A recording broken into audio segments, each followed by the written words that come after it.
महत्वपूर्ण श्लोक है गीता का, जिसमें अर्जुन अपनी दुर्बलता बता रहे हैं मन को वश करने में। और बहुत ही अच्छा एक एग्जाम्पल दे रहे हैं कि मैं वायु को वश में कर सकता हूँ, लेकिन मैं मन को वश में नहीं कर सकता।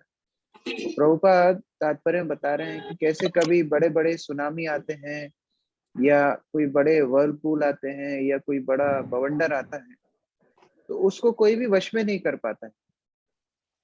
अमेरिका में जब इस तरह बड़े बड़े बवंडर आते हैं, तो इतनी बड़े देश होने के बाद, इतनी टेक्नोलॉजी एडवांस होने के बाद, वो लोग केवल एक ही काम कर पाते हैं कि अपने सारी टेक्नोलॉजी का उपयोग करके वो लोगों को ये बताते हैं कि घर छोड़ के भागो। और कुछ नहीं कर सकते हो, क्योंकि उस बवंडर को वश में करना बहुत मुश्किल है। लेकिन अर्जुन यहाँ पर बोल रहा है कि मैं उसको भी वश में कर सकता हूँ, लेकिन मेरे मन को मैं वश करने में असक्षम हूँ। तो यहाँ पर अर्जुन ऑनेस्टली अपनी बात यहाँ पर रख रहा है कि कैसे बुद्धि को मन को वश में करना चाहिए, लेकिन जब बुद्धि उतनी शक्तिशाली नहीं होती, तो मन को वश में करने में असमर्थ हो जाती है। यहाँ पर एक एग्जाम्पल दिया गया है इसका, रथ का। रथ के एग्जाम्पल से भगवान श्री कृष्ण समझा रहे हैं कि कैसे हमारा पूरा अस्तित्व एक रथ के समान है, जिस रथ में हमारी घोड़े इंद्रियां हैं। उस रथ के घोड़े क्या है? इंद्रियां हैं। और उस घोड़ों की लगाम है मन, हमारा माइंड। घोड़े जिस तरह लगाम के द्वारा कंट्रोल किए जाते हैं, तो ये लगाम है मन। और इस लगाम को पकड़ी हुई है बुद्धि, ये हमारा सारथी है। और पीछे बैठे हैं हम, जो पैसेंजर। अब कल्पना कीजिए, अगर किसी रथ में सारथी ना हो, तो सारथी नहीं होने के कारण लगाम को कोई वश में करने वाला नहीं रहेगा। और लगाम को कोई वश में करने वाला नहीं रहेगा, तो पांचों घोड़े पांचों दिशाओं में भागेंगे, तो पैसेंजर की हालत क्या होगी? एक बार एक ऑटो ड्राइवर और एक कथावाचक, दोनों जब मर गए, तो दोनों ऊपर गए भगवान के धाम में। तो कथावाचक को तो द्वारपालों ने रोक लिया कि अरे आपकी एंट्री अभी नहीं है, आप पूर्ण रूप से शुद्ध नहीं। और ये ऑटो ड्राइवर जो गंदा सा था, बिल्कुल मलिन था, उसको अंदर जाने दिया। तो ये कथावाचक को बड़ा गुस्सा आया, बोले अरे आपने ये ऑटो वाले को क्यों अंदर जाने दिया, हमको क्यों नहीं जाने दे रहे हैं? तो बोले महाराज जी, आपकी कथा में 99% लोग सो जाते थे, और ये ऑटो वाला जब ऑटो चलाता था ना, तब सारे लोग राम राम राम राम राम राम करने लगते थे। इतना भयंकर ऑटो चलाता था कि डर के मारे लोग भगवान का नाम लेते थे।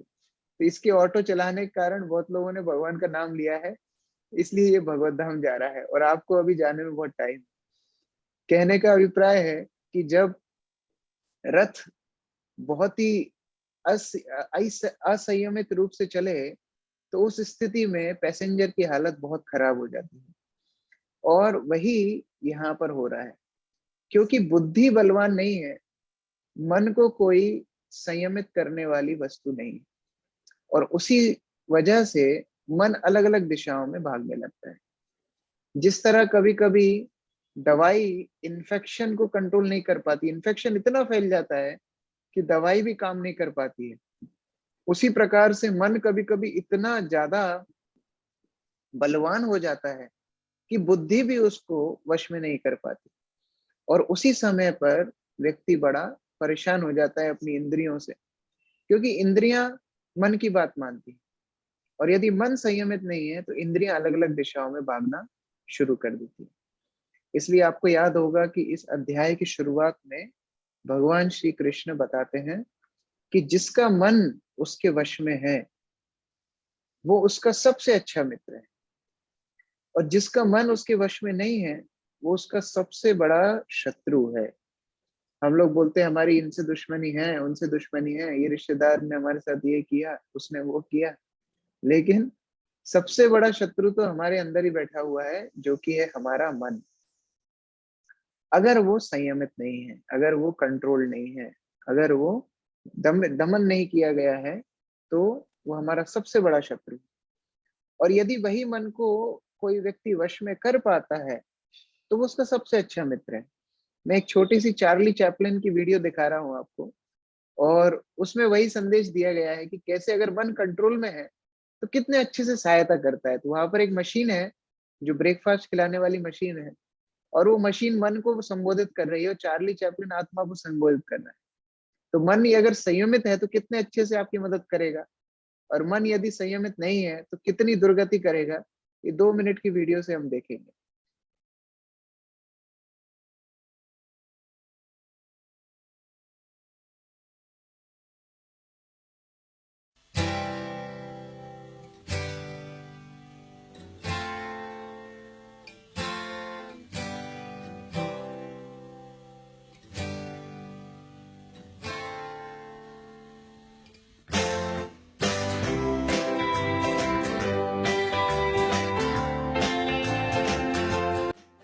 ये मशीन मन को बता रही है, देखिए अभी मन कितने अच्छे से काम कर रहा है, उसको ब्रेकफास्ट खिला रहा है। अभी संयमित मन के बारे में बता रहे हैं, हमारा सबसे अच्छे मित्र है।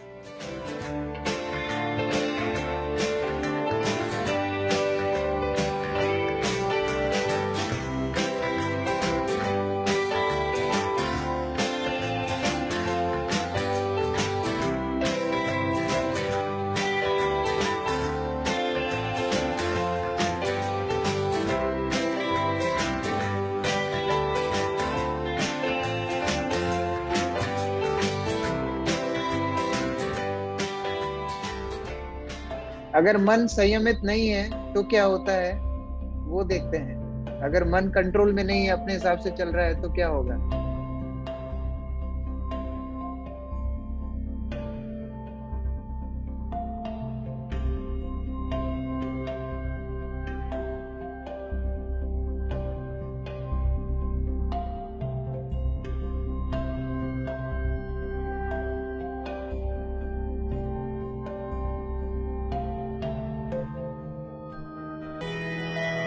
बन्धुरात्मात्मनस्तस्य येनात्मैवात्मनाजितः अनात्मनस्तु शत्रुत्वे वर्तितात्मैव शत्रुवः।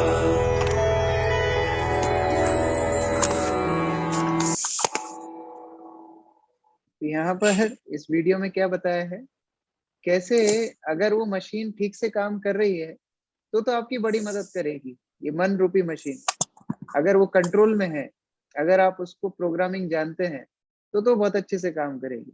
लेकिन अगर वो अपनी प्रोग्रामिंग को गलत कर दिया, अगर वो कंट्रोल में नहीं है, तो वो आपको उतना ही दुख देने में भी सक्षम है। इसलिए यहाँ पर अर्जुन मन की 4 स्थिति बता रहा है। पहला है चंचलम। ये मन बहुत ही चंचल है, अस्थिर है, एक डाल से दूसरी डाल पे कूदता रहता है। आज सुबह में कुछ भक्तों के साथ चर्चा कर रहा था, जब हम जप करते हैं तो जब करते करते मान लीजिए किसी चीज पे हमारी नजर पड़ती है, और उस चीज से हम कैसे कैसे घूमते जाते हैं। मान लीजिए आप जब कर रहे हैं, दरी पे बैठ के आपने दरी देखी, अरे वाह ये तो बहुत अच्छी दरी है, ये तो नारियल की रस्सी की बनी हुई है, नारियल केरला में उगते हैं, केरला के पास तो समुद्र है, समुद्र में तो बहुत ऊंची ऊंची लहरें आती हैं, वहां तो इस तरह कैसे मन एक जगह से दूसरी जगह आपको बहा के ले जाएगा, उसमें आपको 1 सेकंड भी नहीं लगेगा। साउंड की स्पीड है, लाइट की स्पीड है, हम सोचते हैं बहुत ज्यादा स्पीड है, लेकिन मन की स्पीड सबसे ज्यादा है। और फिर जब लोगों को जप करने के लिए बोलो, किताब पढ़ने के लिए बोलो, तो लोग बोलते हैं हमारे तो मन में चलता रहता है, हमारे तो मन में भगवान का नाम चलता रहता है। मन को कंट्रोल अर्जुन नहीं कर पाया, और इनके मन में भगवान का नाम चलता रहता है 24 घंटे। तो ये एक बहाना है। अर्जुन जो 5,000 साल पहले, जब इतने मन को भ्रमित करने के संसाधन नहीं थे, उस समय पे भगवान को बोल रहा है अर्जुन कि मैं मन को वश में नहीं कर सकता। तो आज के स्थान पे जब फेसबुक, इंस्टाग्राम सब आपके हाथ की एक उंगली के स्पर्श पे बैठे हुए हैं, उस समय पर आपका मन कितना कंट्रोल में हो पाएगा। इसलिए मन को यहाँ चंचल बताया गया। जैसे शास्त्रों में लक्ष्मी को चंचल बताया गया है। लक्ष्मी एक स्थान पे नहीं रहती, अलग अलग जगह पे चलती रहती है। बच्चे को चंचल बताया गया, बच्चा एक स्थान पे नहीं बैठ सकता। बंदर को चंचल बताया गया, बंदर एक डाली पे नहीं रह सकता। उसी प्रकार मन को चंचल बताया गया। बच्चे का क्या होता है, बच्चे का मन तो एक्टिव रहता है, बुद्धि सोई हुई रहती है, उसके अंदर बुद्धि विवेक नहीं है, केवल मन एक्टिव है। तो जो मन बोलता है वो वही काम करता रहता है। इसलिए बच्चे मन को बहुत अच्छे से दिखाते हैं मन कैसा होता है। तुरंत वो एक स्थान से दूसरे स्थान पे कूदते रहेंगे, कुछ कुछ अलग अलग चीजें करते रहेंगे। चंचलम, तो ऐसा चंचल मन एक स्थान पे स्थिर नहीं होता। दूसरा क्या बता रहा है अर्जुन, प्रमाथी। प्रमाथी मतलब विचलित करने वाला। मन हमेशा हमें अपने अपने सिद्धांत से विचलित करने का प्रयास करता है। मन के दो कार्य होते हैं, संकल्प, विकल्प। एकदम से ठान लेगा कि मुझे ये करना है, और अगले ही सेकंड पे वही चीज से घृणा करने लगेगा कि मुझे बिल्कुल नहीं करना है। कभी कभी हमें लगता है हमारा मन हो रहा है हम सफाई कर ले, कभी कभी हमको लगता है नहीं नहीं मेरा मन नहीं कर रहा। तो ये मन संकल्प और विकल्प में हमेशा लगा रहता है। वही चीज, सेम चीज आपको बहुत अच्छी लगेगी, कभी आपको बहुत बुरी लगेगी। देखिए, आध्यात्मिक संसार तो बहुत दूर की बात है, जिनका मन इतने ज्यादा हिचकोले खाता है उनका तो भौतिक जीवन भी ठीक से नहीं चलता, भौतिक संबंध भी ठीक से नहीं चलते। क्योंकि वो आज अच्छे से व्यवहार करेंगे, कल को कोई अतिथि आएगा तो उस पर चिल्ला के पड़ेंगे। क्यों? क्योंकि उनका मन वश में नहीं है। आज मन अच्छा था तो हमने बहुत सेवा कर दी, कल मन अच्छा नहीं है तो हमने उनको चिल्ला चोट कर दी। तो इस तरह क्यों होता है? क्योंकि मन का ये काम है प्रमाथी, विचलित करना। हम एक स्थान पे ज्यादा समय पर फोकस नहीं कर सकते। इसलिए अर्जुन बोल रहा है कृष्णा मेरे बस की बात नहीं है कि मैं मन को कंट्रोल करूं। कृष्ण बोलते हैं और क्या समस्या है? बलवद, ये बहुत स्ट्रांग है, बहुत ही बलवान है। कितना बलवान है? कितना बलवान है? भागवत में बताया है भगवान जितना बलवान है मन, भगवान जितने बलवान है उतना बलवान है मन। क्यों? क्योंकि हमने उसको स्वतंत्रता इतनी दे रखी। हमारे उज्जैन का पुराना नाम था अवंती, अवंतिका। और इसी अवंती में हजारों साल पहले, मतलब ये बात है कृष्ण ने उद्धव को सुनाई थी 5,000 साल पहले। तो उसके पहले की बात, एक ब्राह्मण रहता था जिसका नाम था अवंती ब्राह्मण। ये अवंती ब्राह्मण बहुत ही कंजूस था, महाकंजूस। अवंती ब्राह्मण, उसके परिवार, उसके नौकर चाकर, उसके सारे एम्प्लॉइज सब बड़े परेशान थे उससे। और उस कंजूसियत के कारण, धन के प्रति आसक्ति के कारण उसने सबके साथ दुर्व्यवहार किया। धीरे धीरे उसके पत्नी बच्चे सब उसको छोड़ के चले गए। राजा ने उसको दंडित कर दिया, सारे कामकाज करने वाले भाग गए, लोगों ने ईर्ष्या में उसके खेतों में आग लगा दी, वो सब कुछ खो बैठा। ऐसी स्थिति में उसकी बिल्कुल भिखारी जैसी स्थिति हो गई और वो भिक्षा करने के लिए द्वार द्वार पे भटकने लगा। जो इतना धनी था, जो इतना घमंडी था, जिसने लोगों के साथ इतना दुर्व्यवहार किया, अभी लोग भी उसके साथ दुर्व्यवहार करने लगे। लोग उसके ऊपर थूक देते थे, अपशब्द बोलते थे, बच्चे उसका मजाक उड़ाते थे, उसको रस्सी से बांध देते थे, पत्थर फेंकते थे, इस तरह बड़ा परेशान करते थे। उस समय उस अवंती ब्राह्मण को भगवान का साक्षात्कार हुआ कि देखिए, इसमें इन लोगों की कोई भी गलती नहीं है। वास्तव में जिस तरह व्यवहार मैंने इनके साथ किया है, वैसा ही व्यवहार अभी ये लोग मेरे साथ कर रहे हैं। और उस समय पे अवंती ब्राह्मण बहुत सुंदर एक अवंती ब्राह्मण का गान गाते हैं, एक एक सुंदर सा सॉन्ग गाते हैं। और वो श्लोक भागवत के 11वें स्कंद में है। उनमें ये श्लोक आता है, मनोवसेन्ने हि अभवन् समादिवा मनश्च नान्यस्य वशं समेति भीष्मो हि देवा सहसा सहीयान् युञ्जात वशेतं स हि देव देवा। क्या बोल रहा है वो बोल रहा है कि सारे इंद्रियों में मन को वश में करना सबसे कठिन है। इतना कठिन है कि वो भगवान के समान शक्तिशाली हो जाता है। इसलिए अगर कोई मन को वश में कर सकता है तो सारी इंद्रियों को वश में कर सकता है। इसलिए अर्जुन मन को जिद्दी बता रहे हैं। जिद्दी, दृढ़म। दृढ़ का मतलब डिटरमाइंड भी होता है, दृढ़ता। लेकिन यहाँ पर दृढ़ता जिद्दीपन के बारे में बता रहे हैं। जिद्दी मन, ये नेगेटिव सेंस में दृढ़ बता रहे हैं। किस स्तर तक की जिद्दी है ये, किस स्तर तक का दृढ़पन है? इतना व्यक्ति पागल हो जाता है अपने अपनी इच्छाओं को पूरी करने के लिए, इतनी हट कर बैठता है कि वो अपना नाश, अपने परिवार का नाश, पूरी कंट्री का नाश भी कर देता है। क्या आप कोई उदाहरण बता सकते हैं शास्त्रों से? ऐसा कोई व्यक्ति जो अपनी इच्छा की पूर्ति के लिए इतना हठीला हो गया हो कि उसने अपना नाश भी करवा दिया हो, अपने परिवार का नाश भी करवा दिया हो, अपने पूरी कंट्री का नाश करवा दिया हो? ऐसा कोई उदाहरण आपके मन में आ रहा है? दुर्योधन। Very good, Duryodhan. दुर्योधन ने अपनी हट के कारण पूरे 100 के 100 कौरवों का वध करवा दिया। सारे जितने भी कौरव सेना में जितने भी राजाओं ने समर्थन किया था उन सबका वध करवा दिया, पूरे राज्य का नाश करवा दिया। महाभारत में बताया लगभग 65 करोड़ जाने गई थी महाभारत के युद्ध में, ये एक व्यक्ति की हट के कारण। और कोई उदाहरण शास्त्रों से? एक व्यक्ति की जिद्दी, एक व्यक्ति का लालच, एक व्यक्ति की हट, जिसके कारण बहुत भयंकर विनाश उसने अपना, अपने परिवार का, पूरे देश का कर दिया। रावण। रावण बहुत अच्छा उदाहरण, और कुछ लोगों ने इधर चैट बॉक्स में भी लिखा है।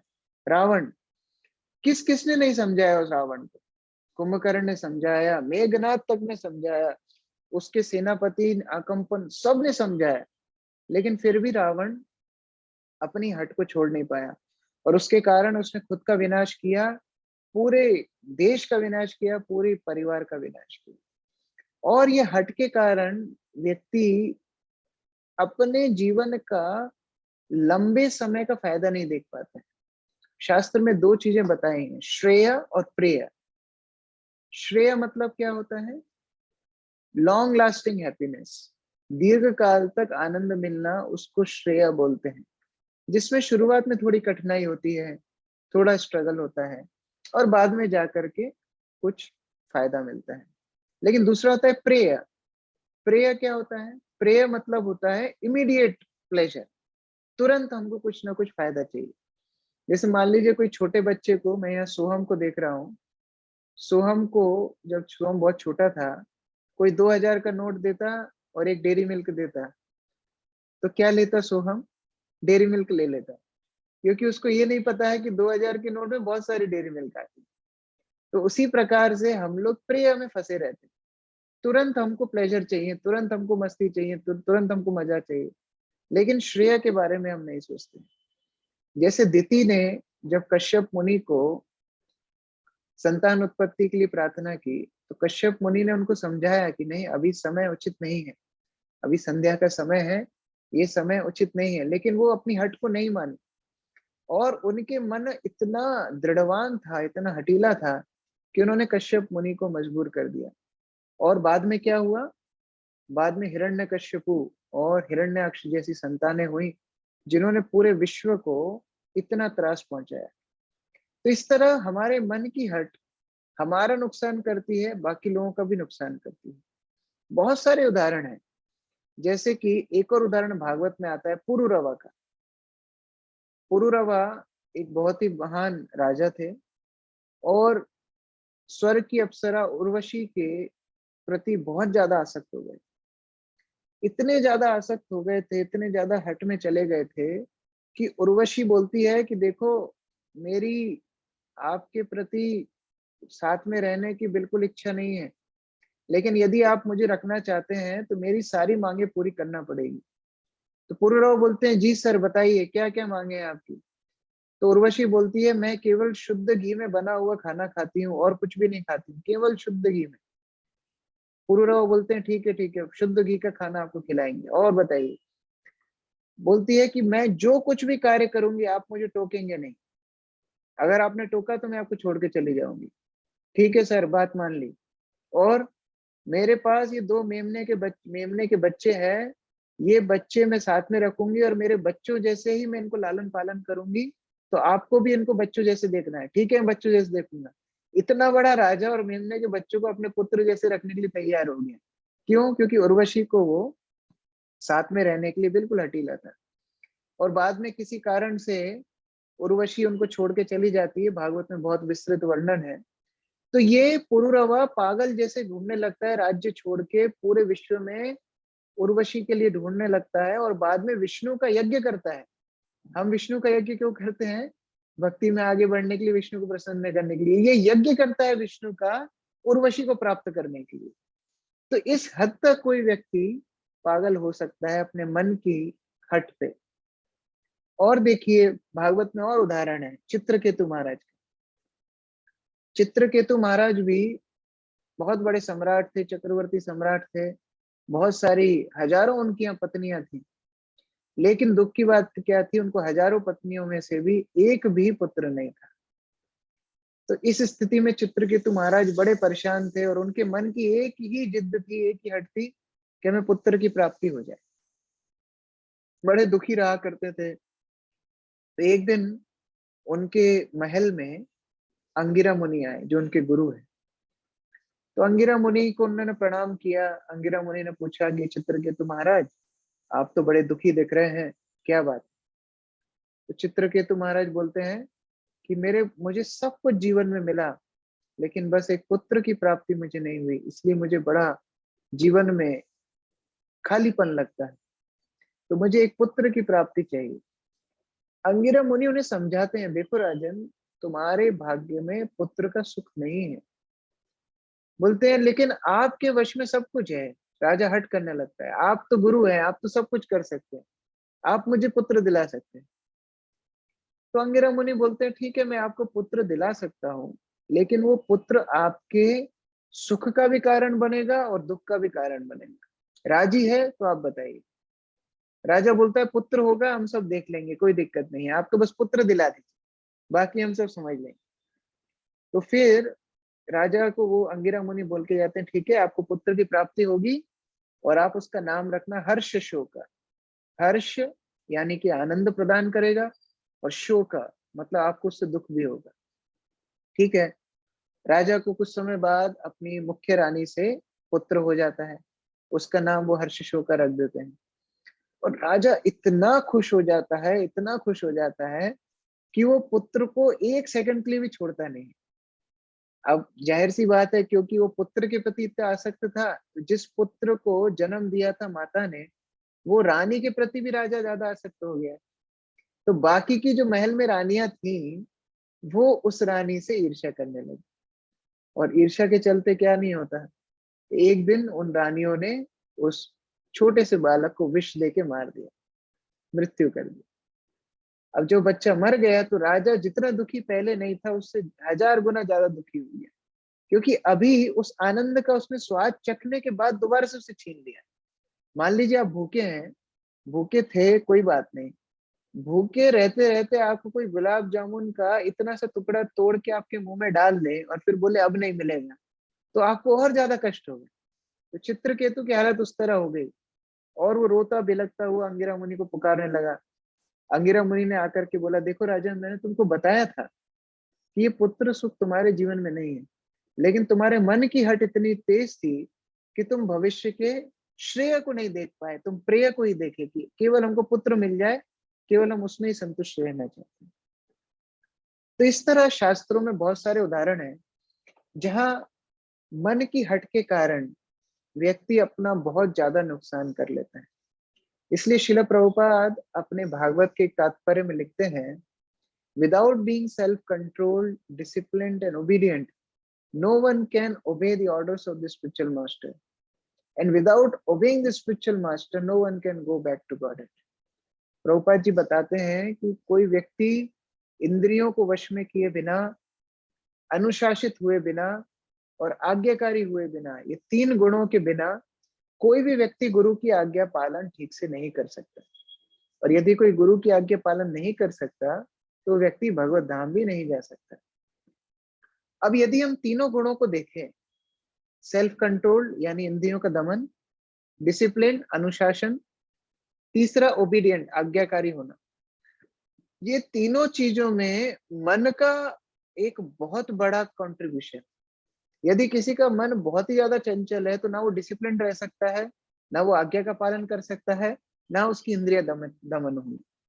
लेकिन अगर किसी का मन कंट्रोल में है तो वो तीनों चीजें कर सकता है। इसलिए जब पहले जमाने में अष्टांग योग सिखाया जाता था, योग पद्धति सिखाई जाती थी, तो योग का पहला बिंदु है मन को नियंत्रित करना। मन को नियंत्रित करना, ठीक है, योगी नियंत्रित करते थे, बड़ी बड़ी सिद्धि प्राप्त करते थे। कोई पानी पे चलता था, कोई वस्तुओं को अपने हाथ से प्रकट कर देता था, कोई यहाँ से गायब होकर दूसरी जगह प्रकट हो जाता था। हम भक्तों को क्या कहा है मन को वश करने में? हम भक्तों के लिए मन का वश करना एक ही चीज के लिए उपयोगी है, जिससे हम कृष्ण की सेवा ठीक से कर सके। अगर हम कृष्ण की सेवा ठीक से कर पाएंगे तो मन का बहुत बड़ा योगदान होगा। यदि मन भटकता रहेगा तो कृष्ण की सेवा ठीक से नहीं होगी। मलिन मन से कृष्ण की सेवा नहीं होती, मलिन मन में कृष्ण का चिंतन नहीं होता।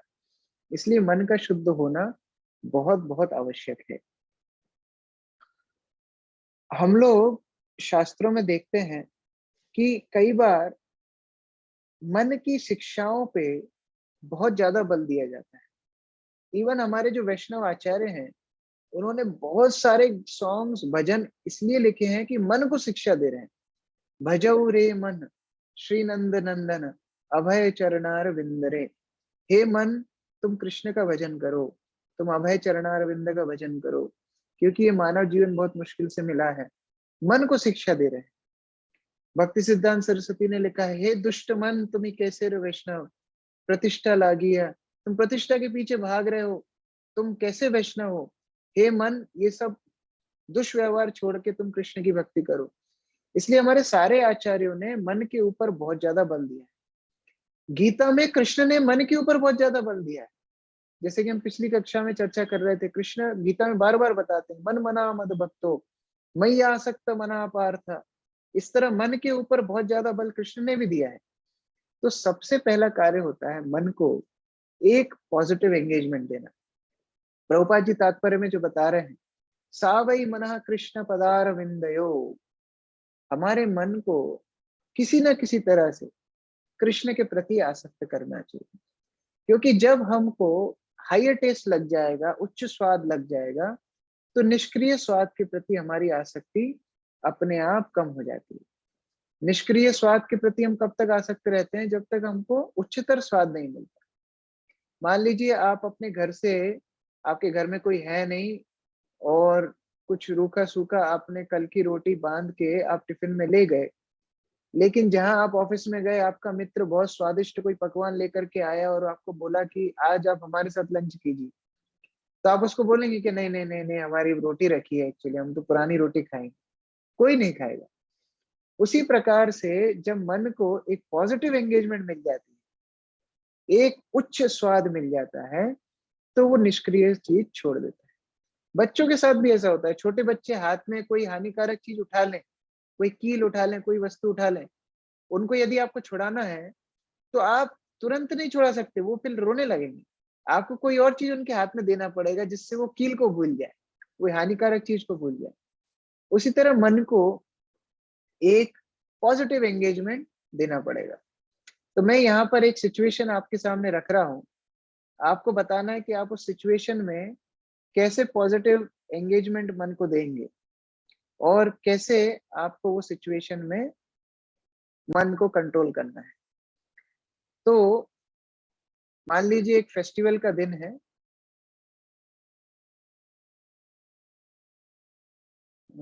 मेरी स्क्रीन दिख रही है?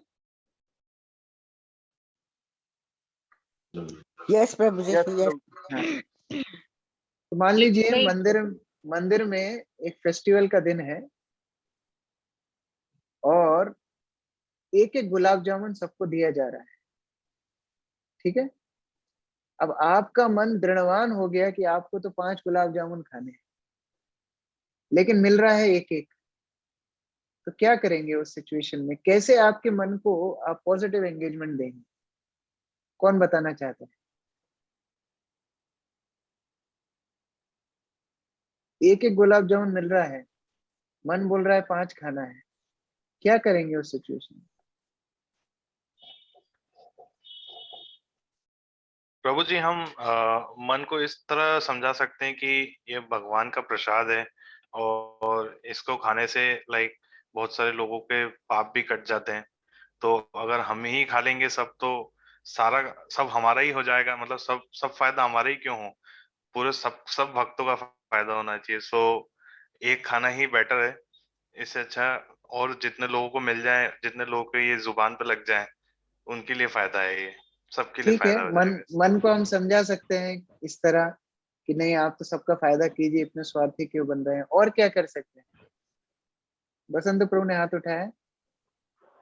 हरे कृष्णा प्रभु जी, धन्यवाद प्रभु जी। हम्म।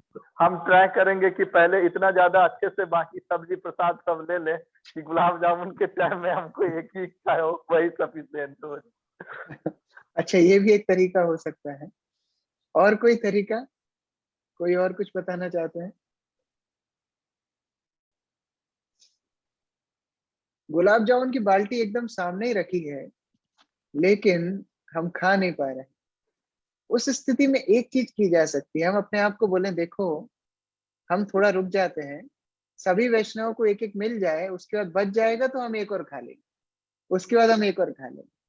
तो हो सकता है उस समय तक आपका पेट ही भर जाए, फिर आपकी इच्छा ही खत्म हो जाए। तो आचार्य लोग बताते हैं, मन को वश में करने के लिए एक बहुत महत्वपूर्ण टेक्निक है, सीक्रेट ऑफ सक्सेस है, मन की इच्छाओं को थोड़ी देर के लिए टाल दीजिए। जो मन बोल रहा है उसको थोड़ी देर के लिए टाल दीजिए। प्रभुपाद जी बोला करते थे, मन को वश में करने के लिए एक टेक्निक है, नेग्लेक्ट इट। उसको नेग्लेक्ट करना शुरू कीजिए। जैसे छोटे बच्चे हैं, छोटे बच्चे बहुत कुछ मांगते हैं, हम सब चीज तो उनको नहीं देते हैं। हमको मालूम है क्या उनके लिए हानिकारक है, क्या उनके लिए फायदेमंद है। उसी तरह मन को कभी कभी हमको चीजें पोस्टपोन करना चाहिए। ठीक है, देंगे देंगे, थोड़ा देर बाद देंगे। जैसे हमने पिछली क्लास में हरिदास ठाकुर का उदाहरण देखा था।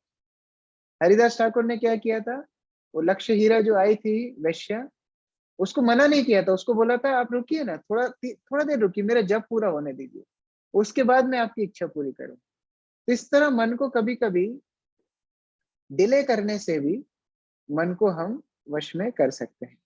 एक और सिचुएशन में आपके आगे रख रहा हूं। आप आपके घर में बैठे हैं, गर्मियों की छुट्टी लगी हुई है और करने के लिए ज्यादा कुछ है नहीं, टीवी चल रही है धूम धड़ाके के साथ, घर में कोई भी नहीं है, सब लोग बाहर गए हैं, आप अकेले हैं, रिमोट एकदम आपके सामने रखा है और आपकी मन की इंद्रियां एकदम बलवान है कि मैं रिमोट उठाऊं और देखूं क्या नया नया चल रहा है, क्योंकि बहुत दिन से मैंने टीवी देखी नहीं है।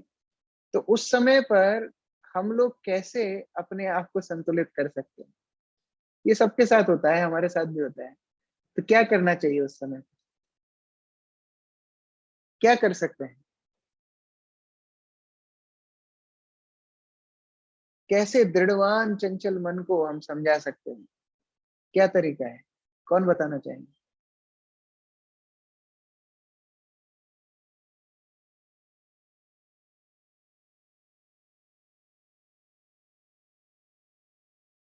बसंत प्रभु बोल रहे हैं चैट बॉक्स में, हरे कृष्णा टीवी, वेरी गुड। और कोई कुछ बोलना चाहता है? या सबको टीवी के प्रति इतनी आसक्ति है कि टीवी के प्रति कोई अपराध नहीं करना चाहते कि भाई टीवी को बुरा नहीं लग जाए, हम ऐसी कोई बात नहीं बोल दें कि टीवी को अपराध हो जाए। एक्चुअली जितना ज्यादा हम, मायापुर टीवी बोल रहे हैं मिशु माता जी, मायापुर टीवी, वेरी गुड। तो जितना ज्यादा हम मन को सकारात्मक चीजें दे सकते हैं, उतना ज्यादा हम नकारात्मक चीजों से दूर रख सकते हैं। आप बहुत सारे प्रवचन यूट्यूब पे हैं, वो सुन सकते हैं, अभय चरण है वो देख सकते हैं, मायापुर टीवी, हरे कृष्णा टीवी, बहुत सारी वीडियोस इसको ने लॉन्च की है, वो देख सकते हैं। अगर कुछ नहीं है तो किसी भक्त को फोन लगा के बात कर सकते हैं। इन सभी चीजों से हम मन को एक पॉजिटिव एंगेजमेंट दे सकते हैं। देखिए, अगर किसी कमरे में अंधेरा है तो आप वैक्यूम क्लीनर से उस अंधेरे को नहीं हटा सकते। आप केवल और केवल क्या कर सकते हैं, केवल और केवल आप लाइट जलाकर ही उनको अंधेरे को दूर कर सकते हैं। तो उसी प्रकार से आपको पॉजिटिव एंगेजमेंट मन को देना पड़ेगा। मन को जितना ज्यादा सकारात्मक विकल्प रहेगा, उतना ज्यादा नकारात्मक चीजों के प्रति मन आसक्त नहीं रहेगा। इसलिए प्रभुपाद जी तात्पर्य में बता रहे हैं कि मन को संतुलित यदि करना है तो सबसे आसान तरीका है जो श्री चैतन्य महाप्रभु ने बताया है कि हरे कृष्ण कृष्ण कृष्ण हरे हरे, हरे राम राम राम हरे हरे। ये महामंत्र का जप हमको करना चाहिए। जब हम हरे कृष्ण महामंत्र का जप करते हैं तो मन धीरे धीरे धीरे शांत होता है और धीरे धीरे वश में आता है। मंत्र का मतलब ही होता है मन त्रायति इति मंत्रा, जो मन का त्राण करे, जो मन को संयमित करे, जो मन को शांत करे, वो होता है मंत्र। और इन सभी मंत्रों में सबसे महान होता है महामंत्र, जो सुपर डुपर मेडिसिन है मन को वश में करने के लिए। तो महामंत्र का जप यदि हम नियमित रूप से करेंगे तो इस चंचल दृढ़वान बलवत मन को हम धीरे धीरे वश में कर सकेंगे। और कृष्ण अगले श्लोक में इसको और विस्तृत रूप से बताएंगे, जो कि हम अगले हफ्ते चर्चा करेंगे। हरे कृष्ण। श्रीमद् भगवद गीता यथारूप की जय। श्रील प्रभुपाद की जय। समवेत भक्तवृंद की जय। जय। हरे कृष्ण। किसी का कोई प्रश्न है तो पूछ सकते हैं, और उसके बाद सुमंगल माधव प्रभु कुछ अनाउंसमेंट्स करेंगे। तो बहुत महत्वपूर्ण अनाउंसमेंट्स हैं। उसके पहले यदि किसी का कोई प्रश्न है तो पूछ सकते हैं।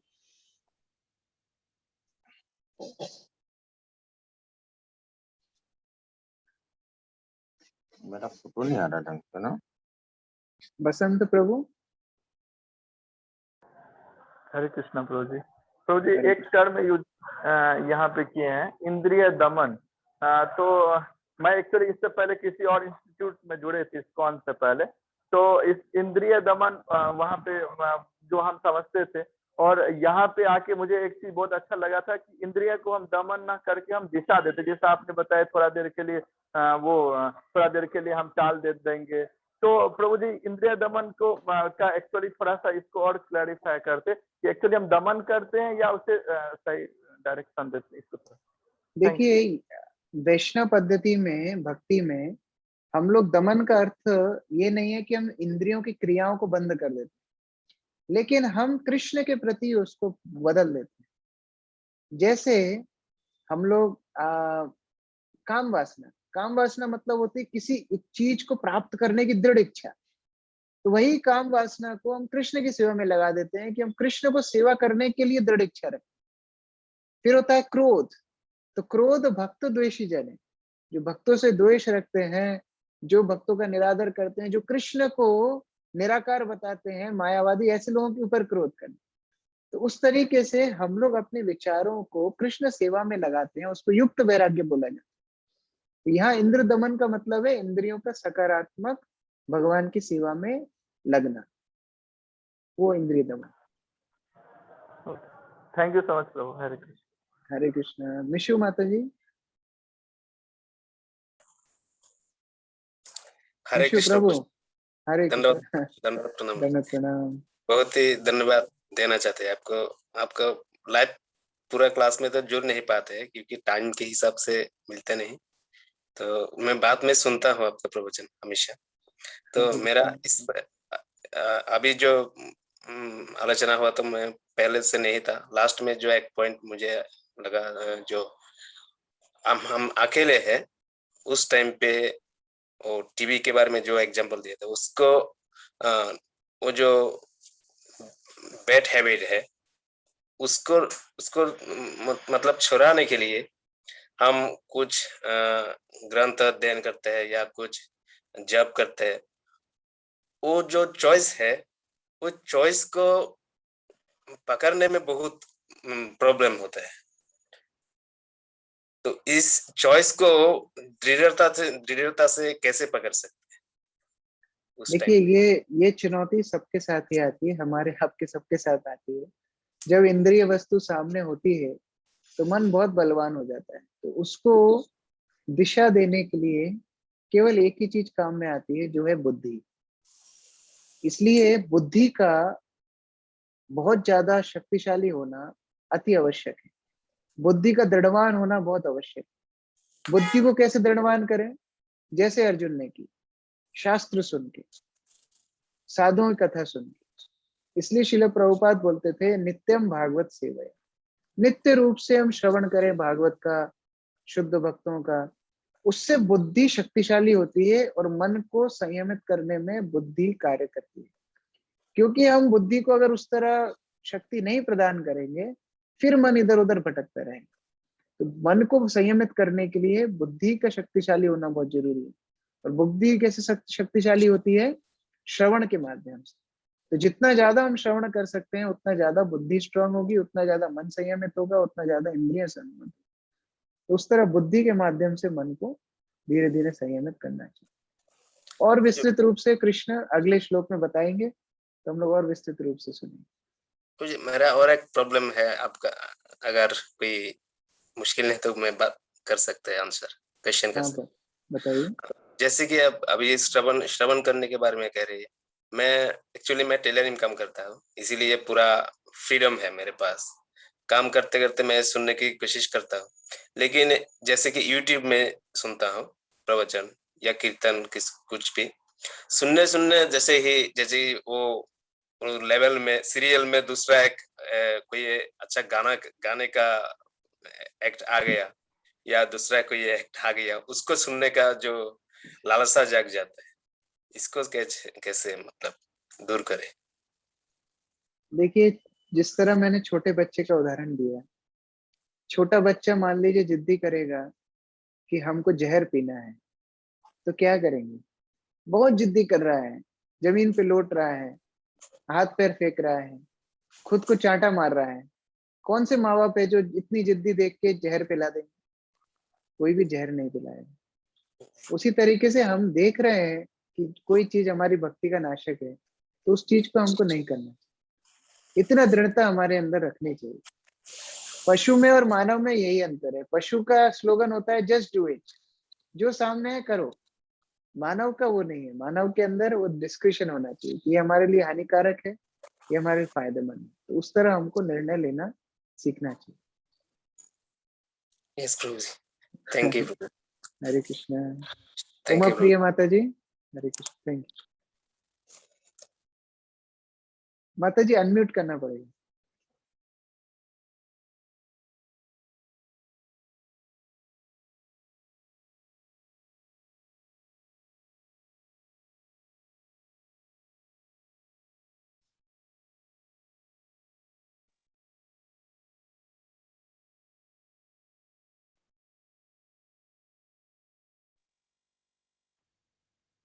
हरे कृष्णा। आए हाँ हाँ माता जी, प्रभु जी, अभी आपने एग्जाम्पल देके समझाया श्रेय और प्रेय का। हाँ वो जरा प्लीज दोबारा क्लैरिफिकेशन उसकी कर दें जरा। हाँ, दो तरह के सिद्धांत बताए गए शास्त्रों में, श्रेय और प्रेय। श्रेय मतलब होता है लॉन्ग लास्टिंग हैप्पीनेस। कोई चीज जिसमें प्रारंभिक बड़ा कष्ट होता है, लेकिन बाद में उसका आनंद बहुत लंबे दीर्घ काल तक चलता है। और प्रेय मतलब क्या होता है? तुरंत हम कुछ काम करते हैं, तुरंत हमको फायदा मिलता है। जैसे मान लीजिए कोई बच्चा है, अभी उसका मन खेलने का कर रहा है, वो खेलने चला जाएगा, उसको बहुत आनंद मिलेगा, ये हो गया प्रेय। लेकिन वही बच्चा खेलने की उस इच्छा को रोक के बेचारा पढ़ाई कर रहा है, 20 साल की पढ़ाई करेगा, तब जाए कोई डिग्री मिलेगी, तब उसका पूरे जीवन भर संवर जाएगा, वो हो गया श्रेय। उसी तरह आध्यात्मिक जीवन में हम लोग तत्कालीन जो इंद्रिय तृप्ति है उसको कंट्रोल करते हैं। लगता है ऐसा, अरे बड़ी तपस्या हो रही है, लेकिन हमारा आगे का जीवन जो संयमित जीवन है, जो भक्तिमय जीवन है, उसमें जो आनंद है उसकी तुलना 1000 गुना ज्यादा है इस छोटे मोटे तुच्छ सुख से। तो उसको इसलिए हम श्रेय बोलते हैं और भौतिक सुख को हम प्रेय बोलते हैं। तो ये अंतर है श्रेय और प्रेय। ठीक है, thank you Prabhu ji. Hare Krishna.